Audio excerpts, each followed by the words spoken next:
Hi everybody, so rather unexpectedly I am down by the sea today.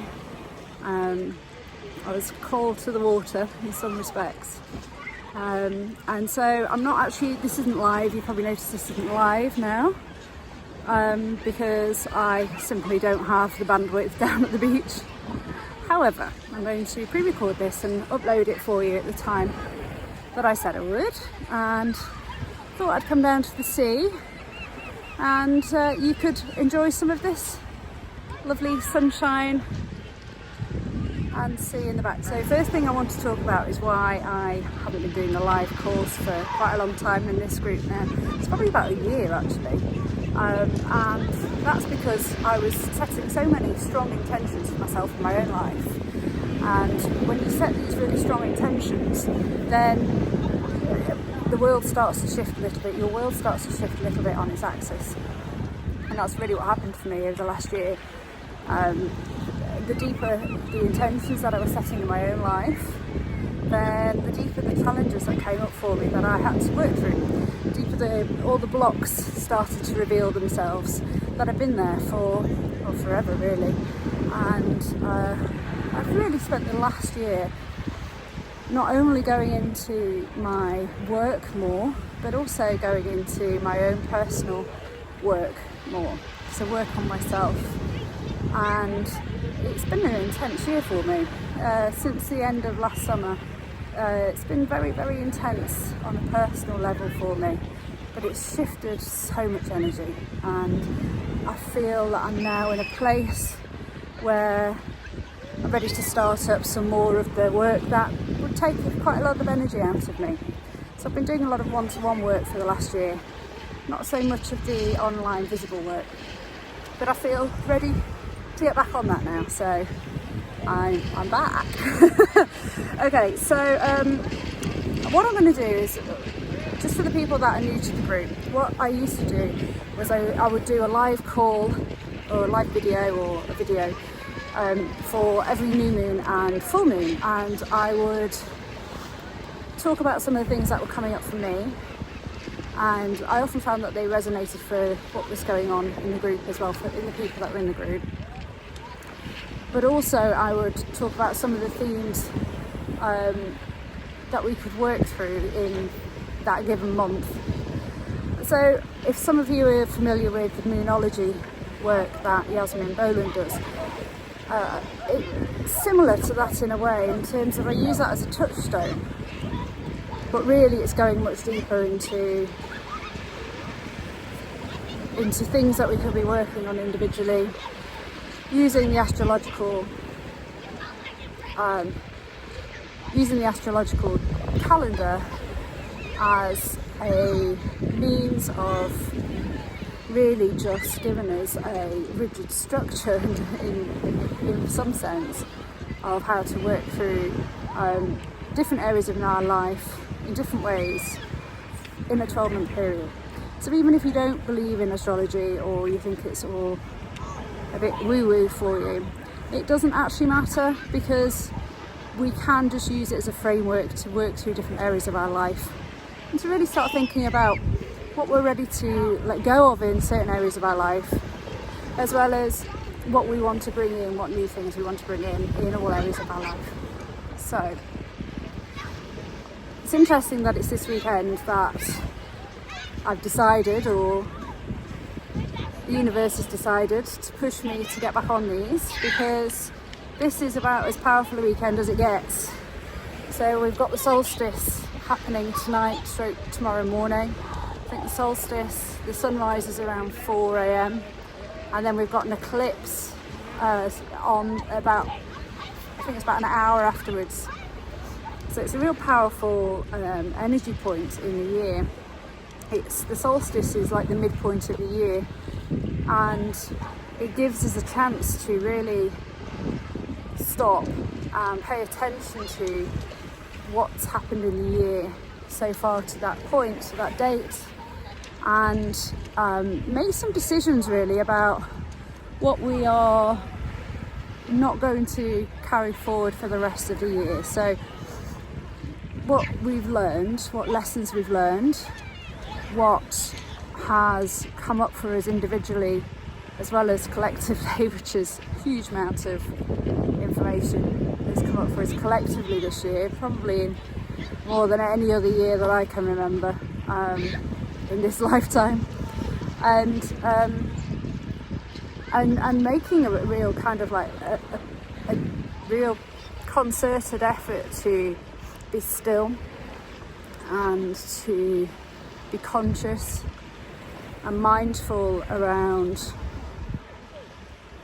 what we want to choose to carry forward for the rest of the year and what we want to leave behind at this point and forge a different path forward. So it's quite interesting for me that I felt called to start these calls up again right now.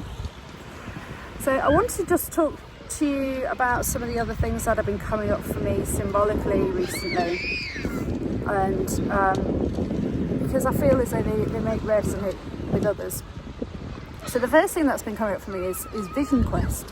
This has come up for me a few times over the last week, and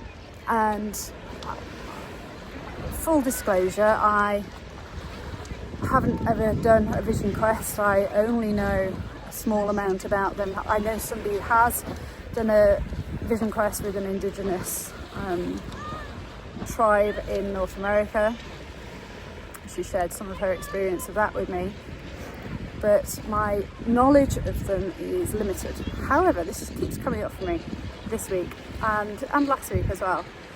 And so the crux of the Vision Quest is, and I believe it's various different cultures and heritages that do a Vision Quest, carry out Vision Quest as a shamanistic principle within their tribal culture. So I don't think it's necessarily something that is contained within one group, but my limited understanding, but what I feel might resonate, is that Vision Quests normally centre around an individual going into the woods or into an isolated area alone and having to really fend for themselves.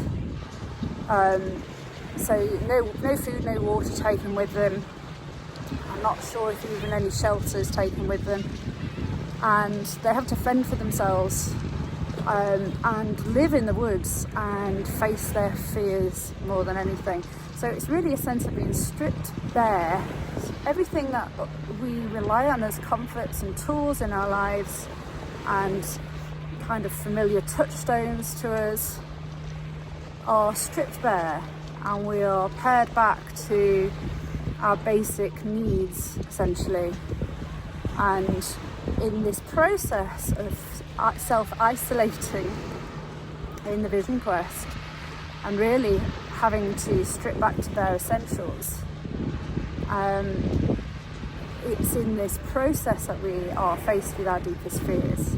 And when we face our deepest fears and we overcome them, and very much so, you'd have to overcome them to make sure you fed yourself and survived the process, then the overcoming of these basic fears would grant you with knowledge and visions around yourself, your bare essence of your soul, what your soul needs are, what your mission and purpose may be from that point forward. And as I say, I'm not an expert on it, I don't really know a huge amount, but it's been coming up for me, this pointer of a Vision Quest, and I feel as though it's kind of resonates with what we've been going through in the last 3 years, doesn't it? That 3 months, feels like 3 years, last 3 months or so, in the West, as a collective experience, really, that we've been having to self-isolate and had to strip back to our bare essentials, really, you know. So we're not getting our hair done. We're not doing all of the kind of the mindless activities that we were doing. We're focusing on survival.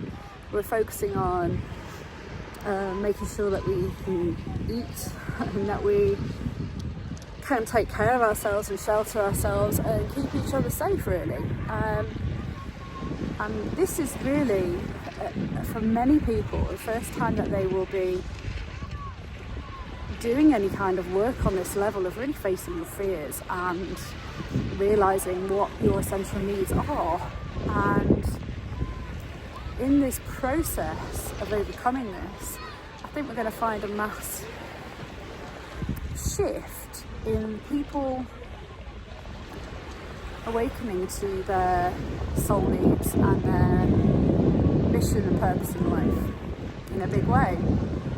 So I don't know if that resonates for you, for any of you listening. So the next thing that's been coming up for me is, and this has been coming up for me for a few weeks over this last phase of the lockdown in the UK, and that has been the idea of Trojan horses. And this has been shown to me a lot by my guides, in that what's going on this year is almost like a Trojan horse, but instead of it being something really beautiful that is secretly hiding away soldiers that are going to do us harm, it's like a reverse Trojan horse what's happening for us. So on the face of it, it doesn't look like a gift at all. It looks like something really horrible and scary that's going to hurt us. But on the inside, it's actually something that's really is a beautiful gift for all of us. So it's the opposite to a Trojan horse in many respects, but I've been shown that image of a Trojan horse quite a lot from the beginning of this process, and it doesn't go away, it keeps coming up for us. So things that look like they may harm us, that are really going to be holding us back for a while, are actually giving us gifts of clarity and even maybe perspective, and maybe even inspiration to do things differently. So this next one's been coming up for me for the last few days, on and off, and it's a bit of an odd one. I didn't really notice it when it first came up, but then it persisted. I had lots of synchronisations about it, and I realised it was a message. And this is around the animal, a cuckoo. So a cuckoo, we might be familiar with them being related to time, with the cuckoo clocks, but actually what's been coming up in terms of the element of a cuckoo for me is the way that a cuckoo lays its eggs, in that it goes into, it's a bird that goes and lays its eggs in the nests of other birds, and when it does this, it kicks out their nests. So it kicks out their ability to look after their own family, and it lays its own eggs in this basket. And it's not in the basket, in this nest. And it's not actually interested in being a parent to its offspring. It's quite content for other smaller birds. I think it's a reed warbler that often gets stuck with cuckoo eggs. And these smaller birds, who are very parental, will nurture and will take in these cuckoo chicks as their own and will raise them.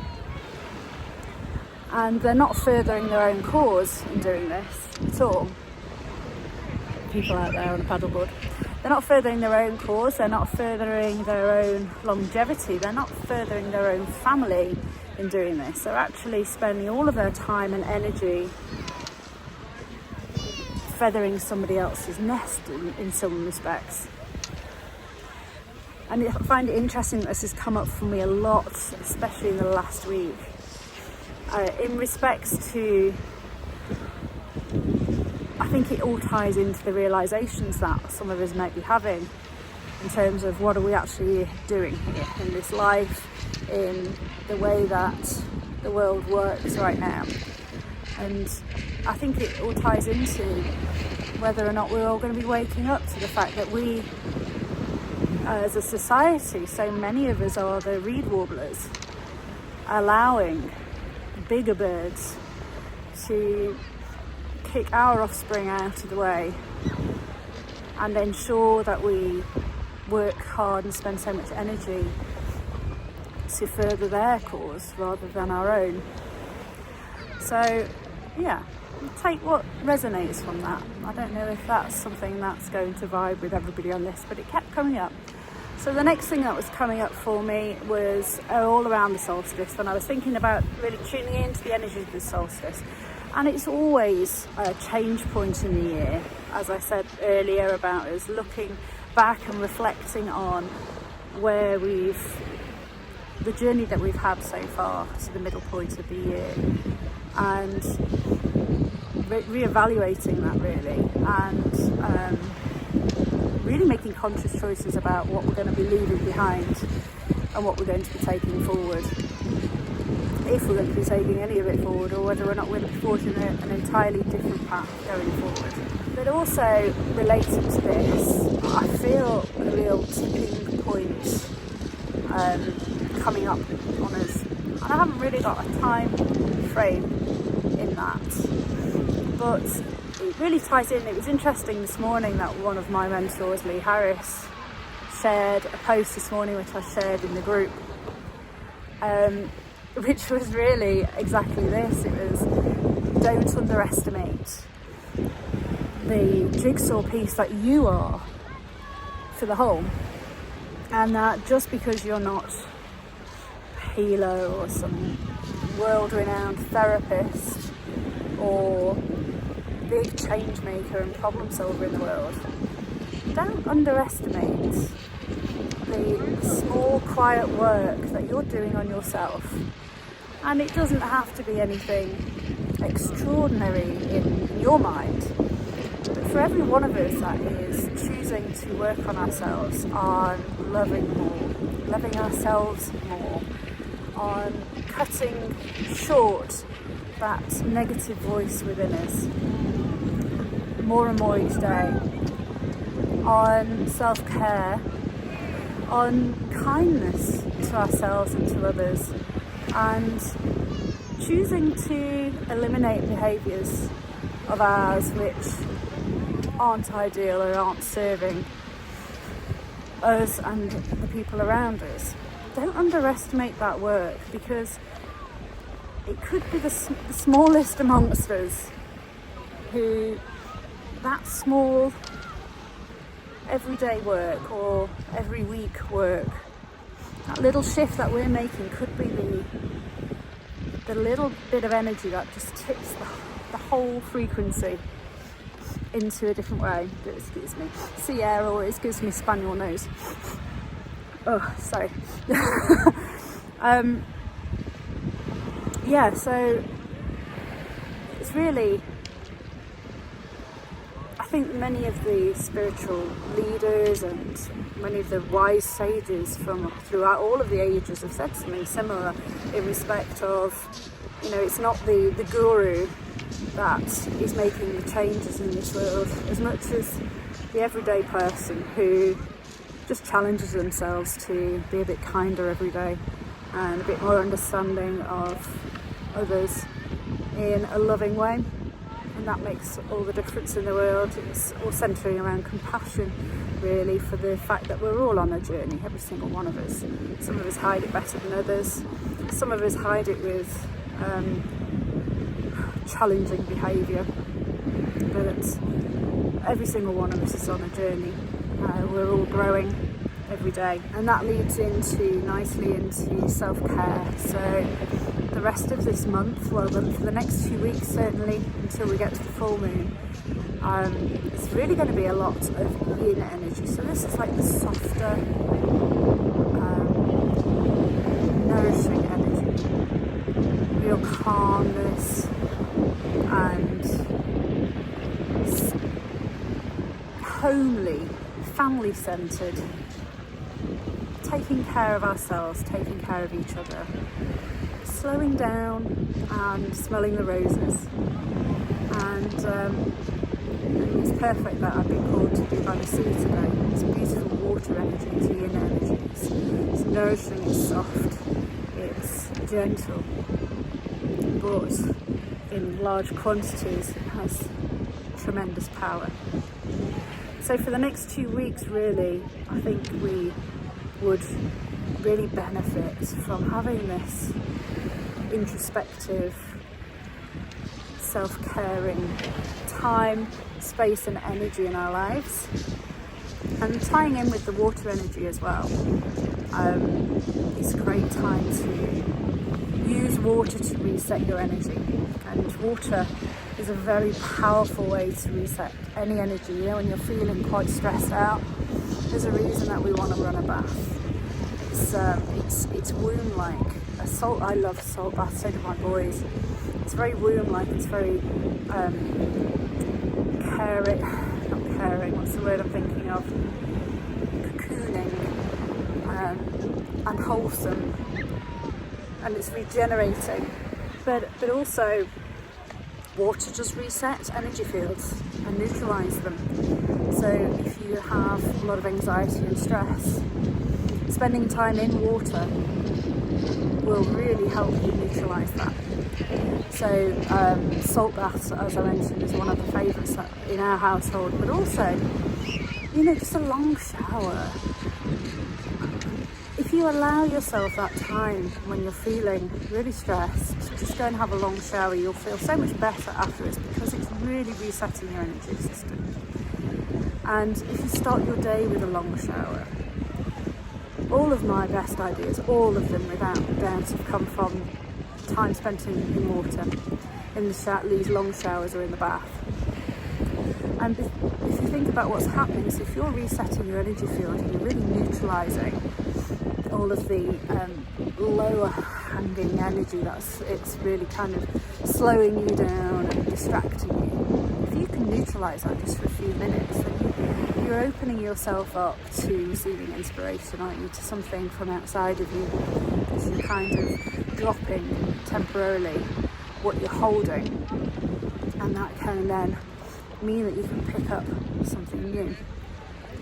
So that's something that's really strong for the next 2 weeks, if you can spend lots of time in or around water. And that also includes hydrating yourself, so drinking lots and lots of water. In fact, very few of us drink the amount of water that we should, to really self-care and look after our body, and especially in all the stressful times that we're having, because don't underestimate the work that your body's doing in kind of dealing with all the emotions that are coming up and the changes that are coming up, and metabolising all the stress hormones that have been pumping through us. Even if it's just mild anxiety, you know, these hormones are going to be pumping through our system, and our kidneys and our liver, you know, they're metabolising all of this, and they really need supporting with lots of hydration. Okay, so I hope some of that resonates, or it'd be great if it all resonates.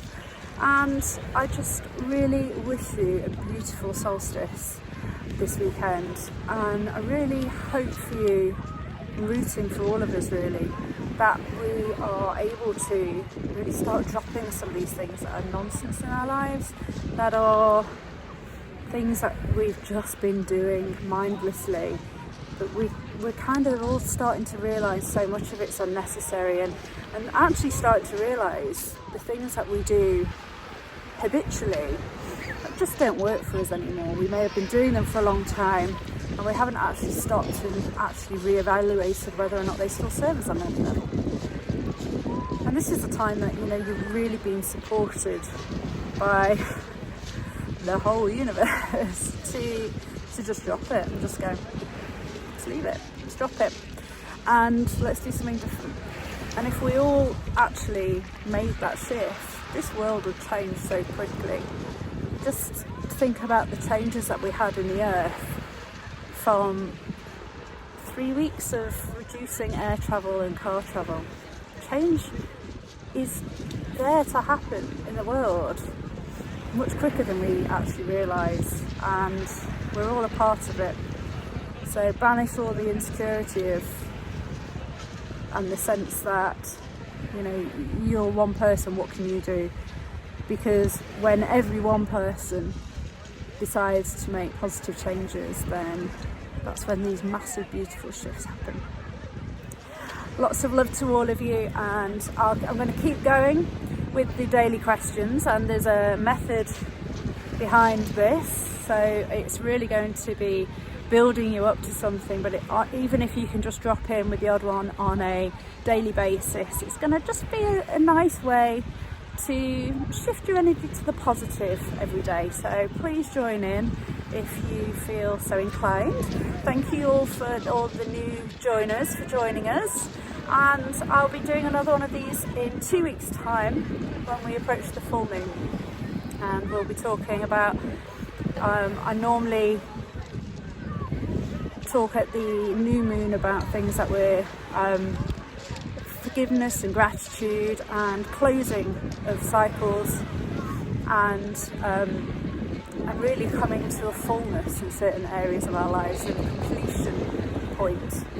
And that's very much similar to what's going on now. But yeah, we'll be talking about that more in 2 weeks as well. So take care until then, and speak to you soon. Bye.